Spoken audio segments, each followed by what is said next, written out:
Hello. Hi. So this is a talk on parameterized geometric graph modification with disk scaling. I'm Tanmay Inamdar, and this is a joint work with Fedor, Fomin, Petr, Golovach, Saket, Saurabh, and Meirav, Zehavi. So let's start with graph modification problems, which are the most classical problems in optimization. So here typically the setting is as follows. We are given a graph G and we want to modify it in such a way that it satisfies some property pi that we want. For example, so what do we mean by modification? So this can be deletion of a vertex, or for edges, you can either delete them, add them, or contract them, and so on. And many classical NP-hard problems fit in this umbrella of graph modification problems. For example, the problem of whether you can delete at most k vertices so that the remaining graph is edgeless is the same as vertex cover problem. Deleting k vertices so that the remaining graph is acyclic is the same as feedback vertex set. Um, if you want to delete k edges and the remaining graph is acyclic, so instead of vertices, now we have edges. This is in fact equivalent to minimum spanning tree, and it's in fact polynomial time, right? And if you want to add or delete at most k edges, so that the resulting graph is union of cliques, then this is a cluster editing problem, right? So these problems are staple in parameterized complexity, where usually the natural parameterization is by the number of editing operations that you do. For example, the motivation comes from the fact that if your graph is not too far away, which means that it's within at most k operations away from the desired property, then we should be able to design an efficient algorithm. And so the holy grail of parameterized complexity is to design an FPT, or a fixed parameter tractable algorithm, where the running time is of the following format: some function of k times some strict polynomial time in the number of vertices. Where k is the parameter here, it's the number of editing operations that we are allowed to do. And there is also a closely related area of kernelization, where you are pre-processing the given input to obtain an equivalent instance which has a size bounded in terms of the parameter. And here also the graph modification problems like vertex cover, feedback vertex set, these are the poster kids for kernelization. Now let's talk about geometric intersection graphs, which is kind of the area that this paper is in. So here, what is an intersection graph? So let's say we have a set of geometric objects, for example, disks, squares, rectangles, and so on.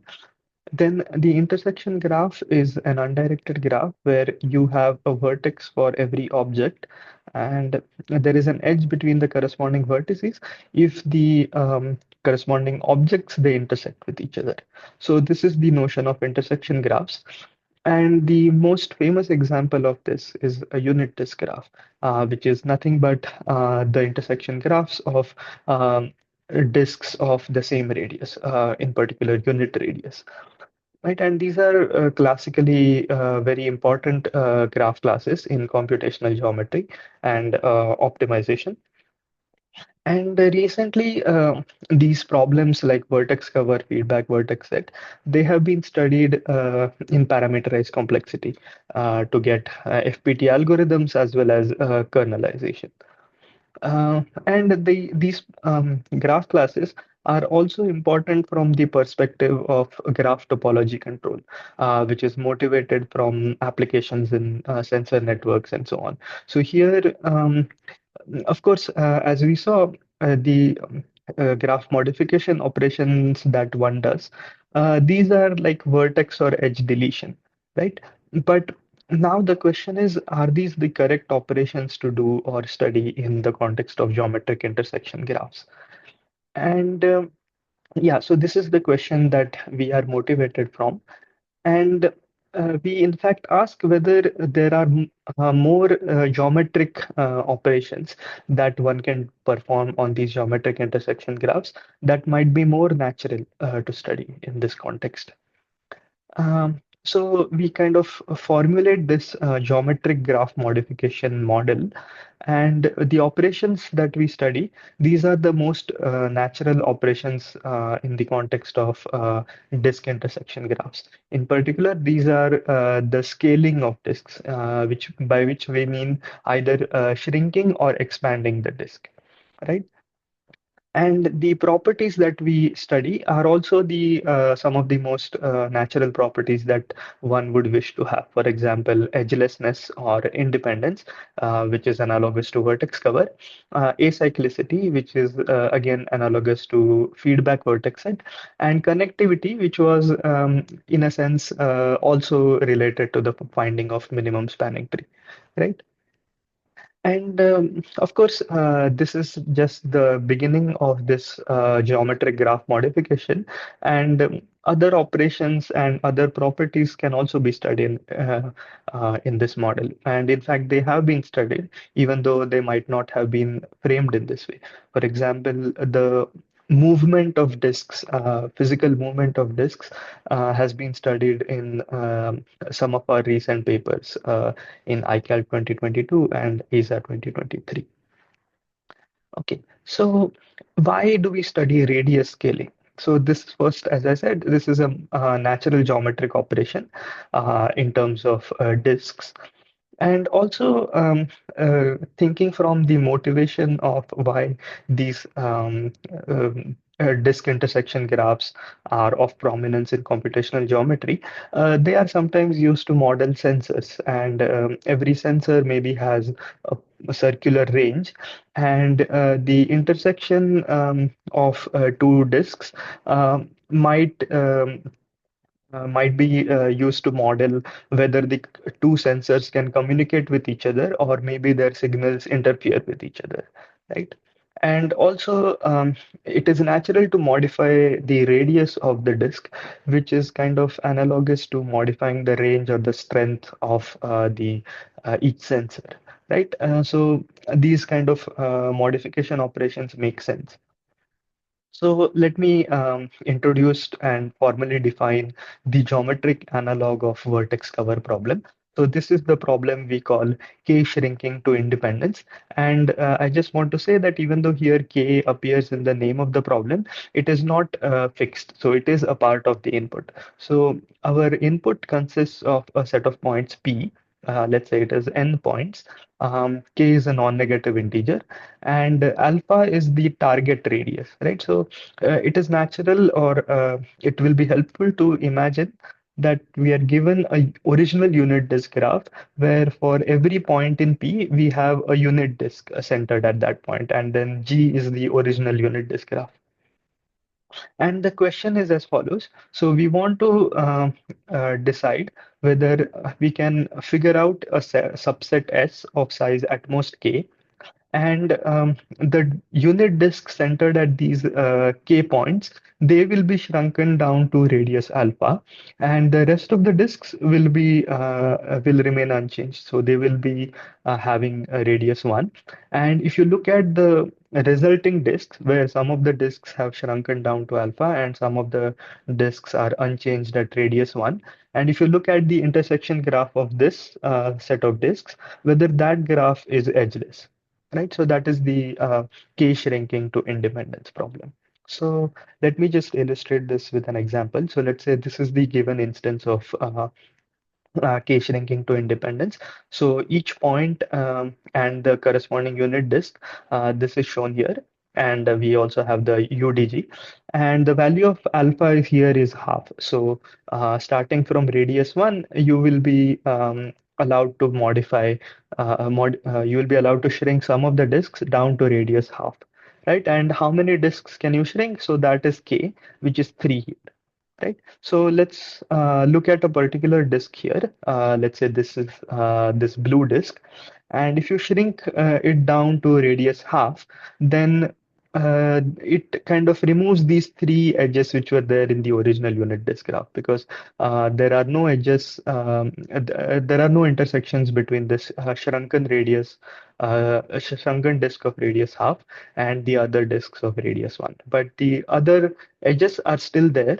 So let's look at kind of one particular solution. And here, this is one solution where you pick these three disks and shrink them down to radius half, and afterwards you don't have any intersection, right? So um, now, a question that you might have is that isn't shrinking a disk all the way to radius zero, isn't it same as just deleting the corresponding vertex? So, are these two problems really different? And the answer to that is no. So, first of all, algorithmically, shrinking and deletion are not the same because, first of all, you might not be allowed to shrink a vertex down to radius zero because alpha is given to us. And secondly, there is a conceptual difference in the sense that uh, like if you think about it, you are not physically removing the center of the disk. So the center is still there. All you can do is to modify its radius. And there are examples where these two operations are different. So for example, if two unit disks initially contain each other, then even if you shrink the radius down to zero, the other unit disk still contains this disk. So the edge will still remain there. Okay, so let's look at the problems that are possible in this framework. On in the columns, I'm denoting the scaling operation. So either you can shrink disks or you can expand disks, and the other operations are graph properties. So you might be interested to achieve edgeless graph or acyclic graph or a connected graph. So you get all these six combinations. But if we think about it, these two problems don't really make sense. So let's look at this. So here the problem says that can we expand at most k disks and get an edgeless graph? So if the original unit disk graph is not edgeless to begin with, then expanding can only add more edges, right? So if the original graph is not edgeless, then expansion is not going to help. And similarly, even for getting an acyclic graph, uh, we have the same issues. So these two problems don't really make sense. And here for connectivity and shrinking, notice that we need to, so if you look at the problem where this greater than or equal to is changed to at most k, then again we have a similar issue. So if you ask whether you can um, if you can shrink at most k disks and get a connected graph. So if the graph is either connected to begin with, and then the answer is trivially yes, because you will not shrink any disk. And if the graph is not connected to begin with, then shrinking is not going to help at all. So again, we have the similar issue. So we basically look at these four problems, and these two problems that don't make sense, we kind of ignore them. So let me talk about our results that we study for these problems. So for shrinking at most k disks and getting an edgeless graph, we have three kinds of results. So first we have kernelization, and we also study the cardinality version, which I explained, and we also study the cost minimization version, where um, the cost of a solution is the total sum in the modified radius, right? So we study kernelization for both cardinality and cost version. Then for FPT result, for the cardinality version of the problem, we show that it is not just FPT, but it admits a sub-exponential algorithm, FPT, whereas the cost minimization is FPT. And for this version, we also study approximation algorithms. So for this cardinality version, we give an efficient polynomial time approximation scheme. And for the cost version, we give a bi-criteria EP task. Then we go to shrinking k disks to get an acyclic graph. So here also we study them from kernelization and compression point of view. So for the cost version, we can get a true polynomial kernel, whereas for the cost version, we can only get a polynomial compression. And again, we get an sub-exponential FPT algorithm for the cost version, cardinality version, and FPT algorithm for the cost version. Then for shrinking at least k disks to maintain a connected graph, we design a sub-exponential FPT algorithm, which is kind of one of the main contributions of this paper. And we don't go to study the cost minimization version, even though it makes sense. And finally, we demonstrate that not all the problems resulting from this framework are amenable to toolbox from FPT algorithms. So we study a slight generalization of K shrinking to connectivity, and that we show that it is W1 hard parameterized by the number K, right? And moreover, we show all of these problems are NP hard, which is not really mentioned in this paper. So these are all of our results. Okay, so let me just talk about the kernel that we have for the K shrinking to independence. So here, the question, remember, is we want to decide whether we can shrink at most K disks down to radius alpha so that the remaining resulting intersection graph doesn't have any edges. Okay, so the first observation here is that the disks that you're going to shrink has to be a vertex cover of the original unit disk graph. And the reason is simple. If you don't decide to shrink either of the endpoints of an edge, then that edge is going to remain there even in the final solution, which is not which you cannot have, right? So a simple consequence of this is that if the original unit disk graph has a minimum vertex cover of size strictly greater than k, then we clearly have a no instance, right? Of course, this is not really possible to check in polynomial time, but we can instead use a two approximation to get a weaker version. So we can find a two approximate vertex cover, and if that has size more than 2k, then we have a no instance. Okay, so let's suppose that this pre-processing check works out. So we have a two approximate vertex cover of size at most 2k. Then the next observation is that if a disk doesn't intersect any of these 2k disks of the vertex cover, then it doesn't intersect any disk at all, right? And if you think about it in terms of independent set and vertex cover, this is just saying that there are no edges between different vertices of the independent set, right? And for our purpose, we can simply delete such disks because they are already not involved in any intersection, and shrinking other disks is not going to affect these disks. So we can delete them.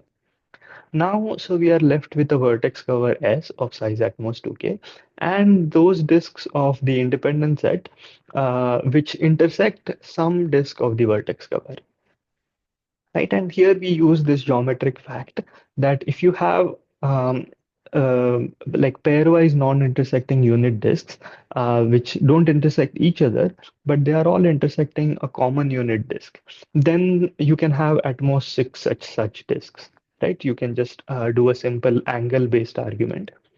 And this shows that the remaining disks that we care about is bounded by 2k from the vertex cover, plus at most six such disks for every disk in the vertex cover. So overall, we have at most 14k unit disks.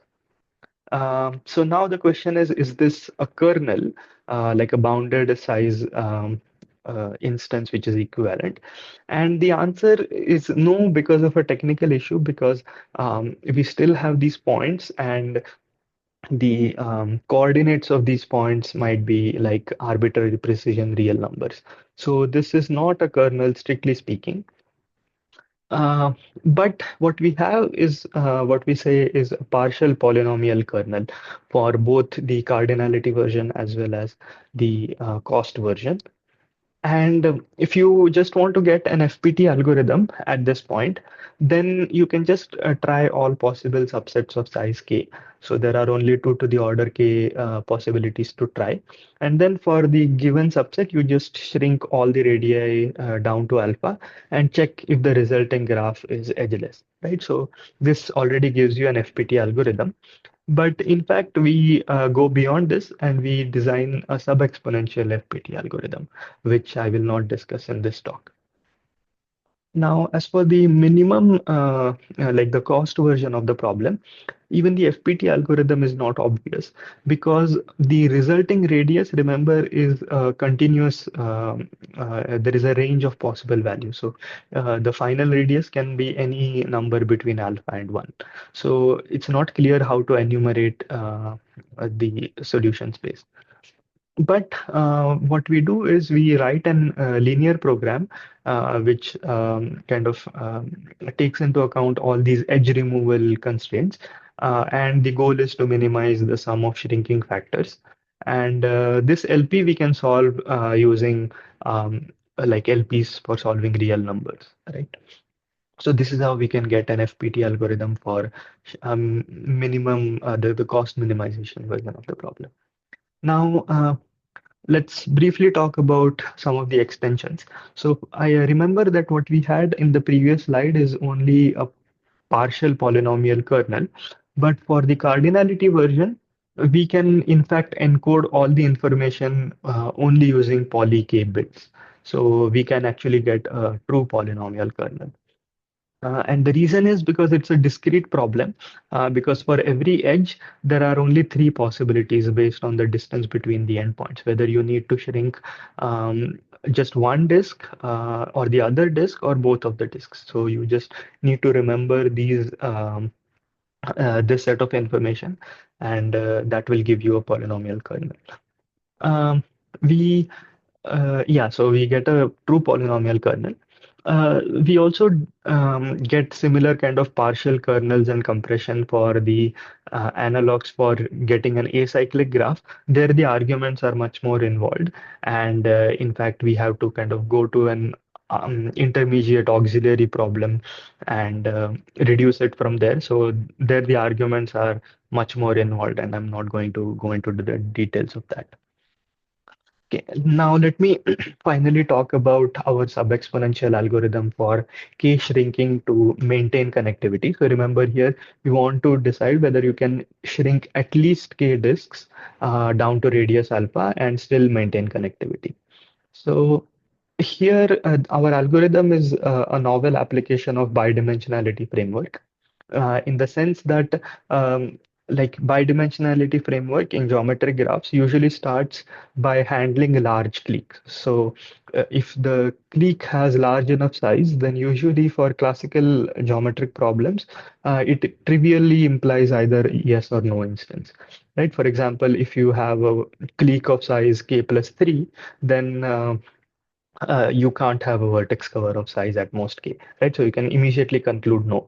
But here we have to be a bit more careful because even if you decide to shrink a particular disk, you cannot simply forget about it because it might be important for maintaining connectivity, right? So, and yeah, even after shrinking, the clique size might remain unchanged. So we have to do this a bit more carefully in the sense that if the max clique size is omega of k, then we show that it has to be a yes instance. We can safely find a set of k disks to shrink. Otherwise, if the max clique is order k, then we can do some branching and get to the point where the max clique is bounded by k to the 1/4, right? And from this point onwards, there is a sophisticated geometric argument to classify different kind of cycles that can be there in the graph. So we classify cycles based on the connectivity behavior of the area which is enclosed by that cycle. And we classify them into reducible, shrinkable, and so on. And Then we finally go to the case when we have a large grid minor in our intersection graph. Again, for the context of vertex saver, feedback vertex set, and so on, this usually trivially implies either yes or no. But again, we have to be careful. So we don't just get any old grid minor, but we get a grid minor with additional geometric properties. So either we show that this grid contains some unshrinkable portion, which is in some sense a redundant vertex, which we can reduce, or it contains a large number of disjoint reducible cycles, and we can shrink at least one disk from each such cycle, so we can get a yes instance. So this is how we handle large grid minors. And so finally, we get to the case when you don't have square root k by square root k grid minor, which means that the tree width is now square root k times k to the 0.25, because that was the clique size, right? So overall, the tree width is bounded by k to the 0.75.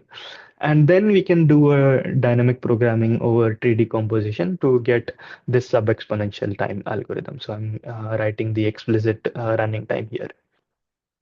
Okay. So let me conclude now.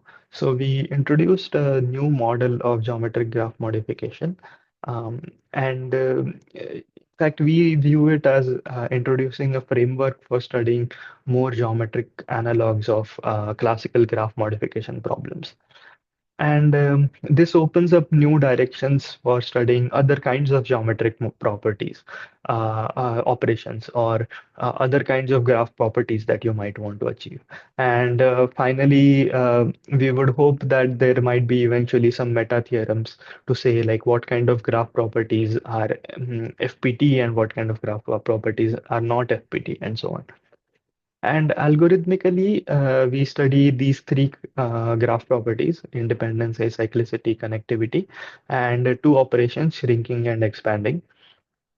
And we kind of study these problems comprehensively. So we have parameterized algorithms, kernelization, approximation algorithms, NP hardness, W1 hardness, all these results. And uh, yeah, so one interesting open question is to study approximation algorithms for the acyclicity and connectivity version of the problem, which we haven't studied in this paper. Right? Thank you.